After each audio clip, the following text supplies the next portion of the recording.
ధన్యవాదాలు అధ్యక్ష. 3 బిల్లులు ఏవైతే రాష్ట్ర ప్రభుత్వం తీసుకొచ్చిందో ఆ బిల్లులకు సంపూర్ణమైన మద్దతును తెలియజేస్తూనే కొన్ని సూచనలు, అందులోని కొన్ని 1-2 విషయాలను తమ ద్వారా సభ ముందు పెట్టదలుచుకున్నాను అధ్యక్ష.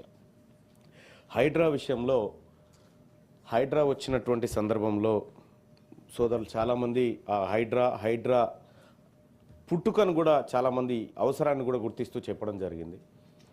ఎస్ అధ్యక్ష, హైడ్రా రావడం వల్ల కొంతమందికి ఇబ్బంది జరిగింది అధ్యక్ష. అది పేద వర్గాలకు చాలా తక్కువగా ఇబ్బంది జరిగినప్పటికీ ఎవరైతే ఆక్రమణలు చేసినారో, ఎవరైతే ఎంక్రోచ్మెంట్లకు పాల్పడ్డారో, ఎవరైతే సరైన అనుమతులు లేకుండా నిర్మాణాలు చేసిరో వాళ్ళకి ఇబ్బంది జరిగింది అధ్యక్ష. కాబట్టి హైడ్రా వచ్చినటువంటి సందర్భంలో మిగతా జిల్లాల నుంచి కూడా ఒక డిమాండ్ వచ్చింది అధ్యక్ష. హైడ్రా మాతాన కూడా ఉండాలి, మా పట్టణాల్లో కూడా ఉండాలి, మా పల్లెల్లో కూడా ఎంక్రోచ్మెంట్లు జరుగుతూ ఉన్నాయి అనేటువంటి ఒక ఆలోచన ప్రజల నుంచి పుట్టింది అధ్యక్ష. అందుకే చాలా జిల్లాల నుంచి కూడా మాతాన హైడ్రా రావాలనేటువంటి నినాదం లేచింది, అదో ఉద్యమంలాగా సాగింది అధ్యక్ష. ఆ తర్వాత కూడా హైడ్రా చేసినటువంటి కార్యక్రమాల వల్ల ఒక భరోసా కలిగింది అధ్యక్ష. ముఖ్యంగా ప్రజలకి ఒక భరోసా కలిగింది. ఎస్, ఖచ్చితమైనటువంటి ప్లేస్లో, అన్ని అనుమతులున్న ప్లేస్లోనే ఇక ముందు నిర్మాణాలు జరుగుతాయి. ఇప్పటి వరకు జరిగినటువంటి నిర్మాణాలను ఓవైపు కట్టడి చేస్తూనే భవిష్యత్తులో వచ్చేటువంటి నిర్మాణాలు సరైనవే అనేటువంటి కొనుగోలుదారులు కానీ ఇటు అమ్మకందారులు కానీ వాళ్ళిద్దరి మధ్య ఒక సర్టిఫికేట్ లాంటి ఒక కార్యక్రమం ఏర్పడ్డది. ఎస్, హైడ్రా గుర్తింపు ఉంది దీనికి అనేటువంటి ఒక కార్యక్రమం ఏర్పడ్డది అధ్యక్ష.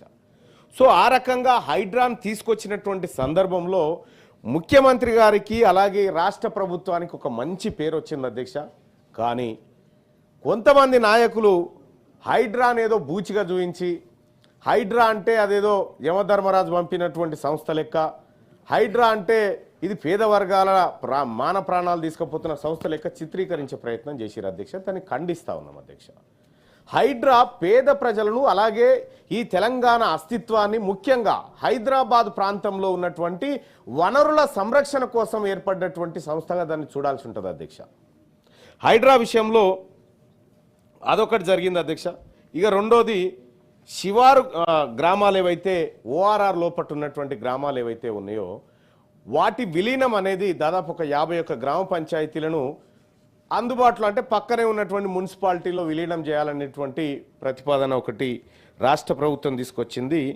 ఎస్ అధ్యక్ష, పట్టణీకరణ అనేది కొంత అవసరం, తద్వారా అభివృద్ధి వేగవంతంగా జరుగుతుందనేటువంటి చర్చ కూడా అనేక రీసెర్చ్ పేపర్లలో నేను కూడా చూడడం జరిగింది అధ్యక్ష. కానీ ఇక్కడ యాజ్ ఒక బ్యాక్వర్డ్ క్లాస్ కమ్యూనిటీగా నేను ఒక విషయాన్ని మాట్లాడదలుచుకున్నా అధ్యక్ష. ఈ 51 గ్రామ పంచాయతీలకు సంబంధించినటువంటి సర్పంచులు కానీ, దాదాపు ఒక గ్రామంలో 10 మంది వార్డు మెంబర్లు అనుకున్నా కూడా 500 మంది వార్డు మెంబర్లు కానీ, ఒక 50 మంది ఎంపీటీసీలు కానీ అధ్యక్ష. ఇక్కడ వీళ్ళ రిజర్వేషన్లు ఏం కాబోతా ఉన్నాయి?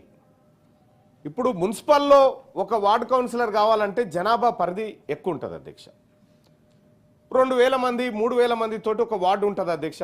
గ్రామీణ ప్రాంతాల్లో 1000 మంది 1200 మంది ఉంటే ఒక సర్పంచ్ ఉంటారు అధ్యక్ష. అక్కడ ఒక 4-5 లేదా 6 వార్డు మెంబర్లు ఉంటారు అధ్యక్ష. సార్, వీళ్ళకి లోకల్ బాడీ ఎలక్షన్లో బీసీ ఎస్సీ ఎస్టీలకు రిజర్వేషన్లు దొరుకుతాయి అధ్యక్ష. మరి 51 గ్రామాలలో ఉన్నటువంటి ఈ BC SC ST unreserved also, మళ్ళీ వీళ్ళ రిజర్వేషన్లు పోతున్నట్టే కదా, ఆపర్చునిటీస్ మిస్ అవుతున్నట్టే కదా. సో లోకల్ బాడీలో ఎంత దొరికినా ఇక్కడ 15 మంది రాజకీయంగా పైకి వచ్చేటువంటి అవకాశం ఉన్న చోట కేవలం ఒక్కరికి మాత్రమే అవకాశం దొరుకుతుంది అధ్యక్ష. నేను గౌరవ మంత్రి గారికి సూచన చేయదలుచుకున్నా, ఇక్కడ దాదాపుగా 500-600 మంది ఏది రాజకీయంగా కార్యకలాపాలు నిర్వహించేటువంటి కార్యక్రమం డిస్టర్బ్ అయింది. ఇక్కడ సేవలు డిస్టర్బ్ అయిపోయినాయి. సో కాబట్టి ఇక్కడ ప్రధానంగా ఎస్సీ ఎస్టీ బీసీలకు ప్రధానమైనటువంటి దెబ్బ ఇక్కడ కనిపిస్తూ ఉంది అధ్యక్ష. దాన్ని ఎట్లా సమర్థిస్తారు, మీరు ఎట్లా సవరిస్తారు అనేది ప్రభుత్వం దృష్టికి తీసుకుపోతా ఉంది అధ్యక్ష. ఇక రెండోది అధ్యక్ష, ఇంకా 6 గ్యారంటీల అమలు విషయంలో కూడా చాలామంది విపక్ష నాయకులు కూడా మాట్లాడుతూ ఉన్నారు. సో వాళ్ళు మాట్లాడడానికి కూడా ఏం లేదు అధ్యక్ష అది దాంట్లో. ఎందుకంటే మేము 6 గ్యారంటీలే కాదు ఇంకా కొన్ని గ్యారంటీలు కూడా ఇచ్చినాం, వాటిని అమలు చేయలేకపోయినాం ఇటీవల కాలంలో. ఏంటి అంటే ప్రధాన ప్రతిపక్ష నాయకుడు అసెంబ్లీ గారిని సభకు తీసుకొస్తామన్నాం, తీసుకురాలేకపోయినాం, అదో గ్యారంటీ ఫెయిల్ అయిపోయింది మాది. రెండోది కొంతమంది సభ్యుని హక్కు వచ్చేది నాది, అది గ్యారెంటీ. మరి ఇంకేంది అధ్యక్ష, 6 గ్యారంటీలో ఈ రాష్ట్ర ప్రభుత్వం టంచన్గా పోవులేదు అధ్యక్ష. వాళ్ళు ఏమి అమలు చేస్తలేరు అనేటువంటి మాట మాట్లాడుతూ ఉంటే అధ్యక్ష, ప్రభుత్వం అధికారంలోకి వచ్చిన వెంటనే 2 రోజుల్లో మహిళలకు ఉచిత బస్సు ప్రయాణాన్ని కల్పించిన ప్రభుత్వం కాంగ్రెస్ పార్టీ ప్రజాప్రభుత్వం అధ్యక్ష. మున్సిపాలిటీ ఎప్పుడు అయిపోయిందా? ఉంది, ఇంకా ఉన్నాయి అధ్యక్ష. ఇందులో కొన్ని వీళ్ళతోటి ఉంది ముచ్చట, వీళ్ళతో ముచ్చట ఉంది. బిల్లు మీద మీ అంశాలు, బిల్లు మీదనే సార్ సూచన చెప్పండి. నేను ఇక్కడి నుంచి అక్కడికే పోతున్నాం సార్. దయచేసి బీసీల రిజర్వేషన్ల పైన చాలా మంది సభ్యులు మాట్లాడారు అధ్యక్ష. ఇవాళ బీసీల రిజర్వేషన్లు 33% నుంచి 20% పట్టుకొచ్చిన వాళ్ళు ఎవరు అధ్యక్ష? ఇవాళ కాంగ్రెస్ పార్టీ కామారెడ్డి డిక్లరేషన్ ఇచ్చింది అధ్యక్ష, 42% డిక్లరేషన్ ఇచ్చింది. ఎస్, కాంగ్రెస్ పార్టీ ఆ దిశగా తన ప్రయత్నాలను ముమ్మరు చేస్తూనే ఉంది.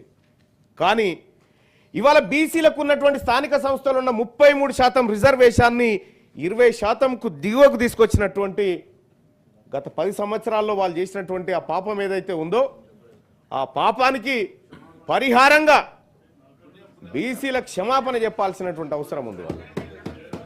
అధ్యక్ష, ప్రస్తుతం బీసీ జెడ్పీటీసీల కంటే ఎస్టీ జెడ్పీటీసీల సంఖ్య ఎక్కువ ఉంది అధ్యక్ష. అంటే రిజర్వేషన్ను అయితే గతంలో ఉన్నటువంటి వాళ్ళు డెడికేట్ కమిషన్ వేయకుండా సుప్రీంకోర్టులో కేసు ఉంటే అధ్యక్ష, సుప్రీంకోర్టులో కేసు ఉంటే కనీసం సరైన రిప్రజెంటేషన్ ఇవ్వకుండా సుప్రీంకోర్టు కూడా ఏదైనా ఈ కాయిదాలతో ఎట్లా పెంచగలుగుతావు రిజర్వేషన్ అంటే కూడా సమాధానం చెప్పలేకపోతే బతిలాడుకొని బయటపడితే అనివార్య పరిస్థితుల్లో ఆ రిజర్వేషన్ వచ్చింది అధ్యక్ష. లేకపోతే ఆ 20% కూడా లేకపోయేది. ఇవాళ కాంగ్రెస్ పార్టీ వీటన్నిటిని గమనించింది కాబట్టే ఇప్పుడు డిప్యూటీ చైర్మన్ గారు చెప్పినటువంటి మాట ఇక్కడ 157 పేజ్ నెంబర్లో ట్రిపుల్ టెస్ట్ వేసినారు అధ్యక్ష.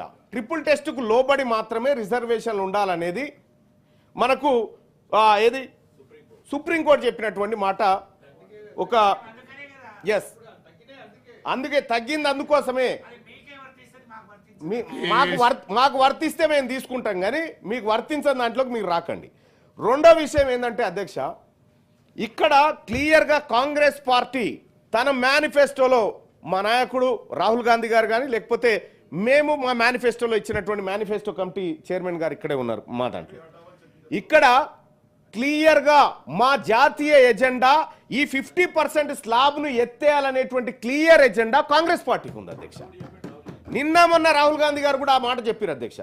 దాని ద్వారా ఏం జరుగుతుందంటే అధ్యక్ష, ఇన్ని రోజులుగా జరిగినటువంటి బీసీలకు జరిగినటువంటి అన్యాయం ఏదైతే ఉందో ఆ అన్యాయానికి రాహుల్ గాంధీ గారి ఆలోచన భవిష్యత్తులో చెక్ పెట్టబోతా ఉంది అధ్యక్ష.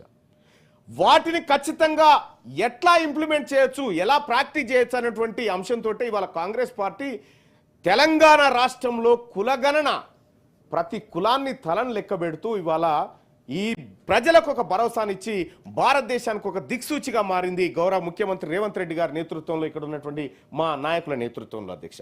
వీటన్నిటి పరిణామాలు ఎటు దారి తీస్తా ఉన్నాయంటే అధ్యక్ష, భవిష్యత్తులో మాకు ఒక ఆశ కనిపిస్తూ ఉంది. ఈ తెలంగాణ రాష్ట్రంలో బీసీలకు సరైన రాజకీయ వాటా, సరైన ఆర్థిక వాటా, సరైన న్యాయ వాటా దక్కేటువంటి ఒక ఆశ కనిపిస్తూ ఉంది అధ్యక్ష. ఇప్పటికిప్పుడు మా నాయకులు చెప్పినట్టుగా 42% రిజర్వేషన్ ఇచ్చి తీరాలంటారు, అవసరమైతే 60 తీసుకుంటాం మా పార్టీ దగ్గర, లేకపోతే ఈ రాష్ట్రంలో ఎక్కువ మందికి. మీ పార్టీని కూడా నేను ఇక్కడ రిక్వెస్ట్ చేస్తా ఉన్నా, ఏది బీఆర్ఎస్ పార్టీని రిక్వెస్ట్ చేస్తా ఉన్నా, రేపు స్థానిక సంస్థ ఎన్నికలలో మీ పార్టీ కానీ 60% సీట్లను బీసీలకు కేటాయిస్తే మేము కూడా సపోర్ట్లు కొడతాం అధ్యక్ష. సార్ అది చేద్దాం, మీరు కూడా ముందుకు రావాలి. అయితే అధ్యక్ష, ఇక్కడ ఎస్ రిజర్వేషన్ను పెంచే విషయంలో సుప్రీంకోర్టు దగ్గర కొన్ని హార్డిల్స్ ఉన్నాయి అధ్యక్ష. రాజ్యాంగంలో కూడా కొంత మార్పులు చేయాల్సినటువంటి అవసరాన్ని బండా ప్రకాష్ గారు గుర్తించినారు అధ్యక్ష. మేము కాదంటలేం, కానీ నేను మా పార్టీకి కూడా రిక్వెస్ట్ చేస్తా ఉన్నా అధ్యక్ష, ఎట్టి పరిస్థితుల్లో 42% మించిన ప్రజాప్రతినిధులనే మనం చట్టసభల్లో చూపెట్టాల్సినటువంటి అవసరాన్ని నేను తమరి ద్వారా మా నాయకత్వానికి కూడా తెలియజేస్తా ఉన్నా అధ్యక్ష. ఎందుకంటే మనం ఒక భరోసా ఇచ్చినాం అధ్యక్ష, మనల్ని నమ్మినారు, మనల్ని నమ్మి ఓటేసినటువంటి సందర్భంలో మనం ఖచ్చితంగా ఆ మాట నిలబెట్టుకునే విధంగానే ముందుకు పోవాలి అధ్యక్ష. తద్వారా ఎందుకంటే ఇలా బీసీలంతా కాంగ్రెస్ పార్టీ మాత్రమే మంచి చేయగలుగుతుంది మాకు అనేటువంటి నమ్మకంతో ఉన్నారు కాబట్టి మేము ఆ నమ్మకాన్ని నిలబెట్టుకునే విధంగా మేము ఆ పార్టీ నాయకులుగా కూడా ఖచ్చితంగా మా మాట నిలబెట్టుకునే విధంగా మా వంతు తోడ్పాటును మా నాయకత్వానికి అందిస్తాం. అలాగే అధ్యక్ష ఇవాళ చేస్తా అధ్యక్ష, మేము దేశవ్యాప్తంగా కులగణన చేయాలంటే మాత్రం భారతీయ జనతా పార్టీ ఒప్పుకోదు అధ్యక్ష. భారతీయ జనతా పార్టీ అధికారం ఎన్డీఏ కులగణన చేయడానికే వ్యతిరేకంగా ఉన్నారు, రిజర్వేషన్లు పెంచడానికి వ్యతిరేకంగా ఉన్నారు అధ్యక్ష. కానీ కొన్ని రిజర్వేషన్లు మాత్రం ఎలాంటి చర్చలు లేకుండా రిజర్వేషన్లు పెరిగిపోతా ఉన్నాయి. ఇవాళ ఇక్కడ ఈ చట్టసభ నుంచి దేశవ్యాప్తంగా వెనుకబడిన తరగతులకు సంబంధించినటువంటి వాళ్ళ తలలు కులాలుగా లెక్కబెట్టాల్సినటువంటి అవసరాన్ని కాంగ్రెస్ పార్టీ గుర్తించే మా ముఖ్యమంత్రి గారు రేవంత్ రెడ్డి గారు ఇది ఆదర్శంగా ఉండబోతుంది దేశానికి, ఈ నమూనానే జరగాలనేటువంటి మాట చెప్తా ఉన్నారు అధ్యక్ష. ఇప్పటికైనా ఇక చాలు అధ్యక్ష. భారతీయ పేరే వస్తలేదు నాకు, బీఆర్ఎస్ భారత రాష్ట్ర సమితి, సారీ ప్లీజ్ సరే బీఆర్ఎస్ పార్టీ సరే కొంత భారతీయ జనతా పార్టీ అంశం వచ్చినప్పుడు అలా కొద్దిగా బాధపడతా ఉన్నారు. కానీ సరే మీకు ఉండవచ్చు బాధ, ఎందుకంటే మీకున్నటువంటి ఒప్పందాల మీకున్న ఏమన్నా నాకు అవసరం లేదు. కానీ భారతీయ జనతా పార్టీ కూడా మీరు కలిసినప్పుడు మాట చెప్పండి, బీసీల అంశం చర్చకు వస్తుంది, 50% రిజర్వేషన్ పెంపు విషయంలో మనం మీరంతా కూడా సహకరించమని మా తోటి మిత్రులకు మీ అధినాయకుల ద్వారా ఎట్లా కలుస్తారు కాబట్టి ఒకసారి పోయి ఒక మాట చెప్పి బీసీల విషయంలో బిల్లు పెంచి 50% స్లాబ్ను ఎత్తేయాలి. రెండోది భవిష్యత్తులో రాబోయేటువంటి సభలోనైనా సరే ఈ సభ తీర్మానం చేయాలి, బీసీలకు ఉన్నటువంటి 50% ఏదైతే 50% రిజర్వేషన్ స్లాబ్ ఏదైతే ఉందో దాన్ని ఎత్తివేసి రిజర్వేషన్లు పెంచి 9th షెడ్యూల్లో పెట్టే విధంగా మన సభలు తీర్మానం చేయాలని చెప్పి నేను తమరి ద్వారా రాష్ట్ర ప్రభుత్వానికి సూచన చేస్తున్నా అధ్యక్ష.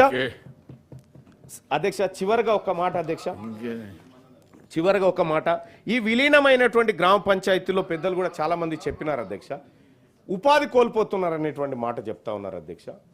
సో పట్టణ ప్రాంతాల్లో పేదలు ఎవరైతే ఉన్నారో గౌరవ పెద్దలు కోదండరామ్ సార్ చెప్పినట్టుగా పేద వర్గాల వారికి ఈ ఉపాధి హామీ పథకాన్ని ఆ వర్గాలకు మరో రూపకంగా విస్తరిస్తారా, ఎట్లా విస్తరిస్తారా అనేది దయచేసి అది పరిగణలోకి తీసుకొని ఆలోచించాల్సిందిగా రాష్ట్ర ప్రభుత్వాన్ని రిక్వెస్ట్ చేస్తున్నాను అధ్యక్ష. ధన్యవాదాలు. ఈ 3 బిల్లులకు సంపూర్ణమైన మద్దతు ముగిస్తున్నాను అధ్యక్ష.